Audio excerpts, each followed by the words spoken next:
Assalamualaikum warahmatullahi wabarakatuh. Perkenalkan, nama saya Syana Zahura Rilka dari kelas manajemen 23A dengan NPM 2341192. Di sini saya akan menjelaskan tentang ilmu ekonomi makro dengan dosen pengampu Wulan Rizky Amalia, SAK, MAK. Sebelum membahas tentang ilmu ekonomi makro, kita perlu menyelamatkan presensi terlebih dahulu mengenai apa itu ilmu ekonomi. Menurut Kamus Besar Indonesia atau KBBI memiliki dua definisi terkait hal ini.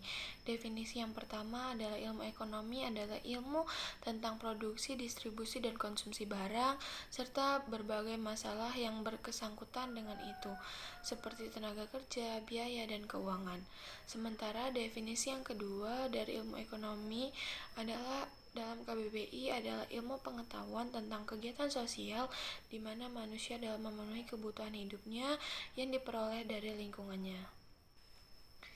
Sedangkan pengertian ekonomi makro sendiri adalah ekonomi makro mempelajari ekonomi secara keseluruhan.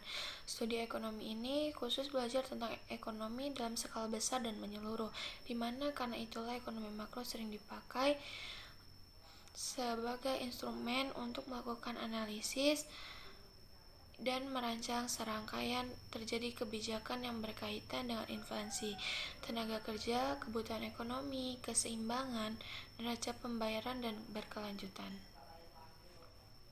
Sedangkan tujuan ekonomi makro sendiri adalah ada beberapa macam dan berpengaruh terhadap ekonomi di suatu negara, di mana setiap tujuan tersebut ditujuan untuk memecahkan persoalan yang muncul di suatu negara.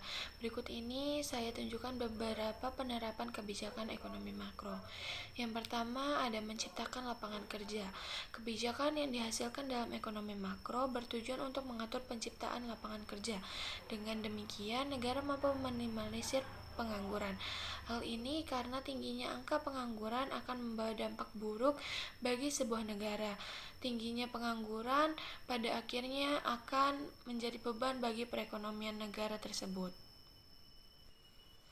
Yang kedua ada membuat kondisi ekonomi yang stabil. Stabilitas ekonomi pada suatu negara meliputi kestabilan harga barang, lapangan kerja, serta tingkat pendapatan masyarakat.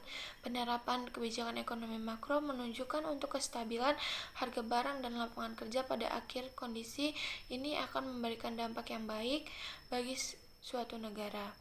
Yang ketiga ada membuat neraca pembayaran seimbang, di mana sebuah menjadi keniscayaan bahwa setiap negara pasti melakukan transaksi perdagangan dengan negara lain, di mana praktik ini juga dapat akhirnya membawa berpengaruh terhadap kondisi ekonomi negara tersebut. Makanya neraca pembayaran harus seimbang, karena beberapa komponen neraca pembayaran yang penting untuk diketahui adalah lalu lintas moneter, transaksi berjalan serta neraca perdagangan. Kebijakan dalam ekonomi makro. Yang pertama ada kebijakan fiskal.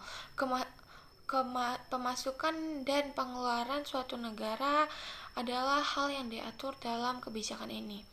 Pemasukan atau penghasilan negara dapat didapat dari pajak yang dibayarkan oleh sikap warga negara. Selain itu, pundi pendapatan negara lainnya adalah berasal dari non-pajak seperti lelang, denda, pemberian negara lain, dan gratifikasi.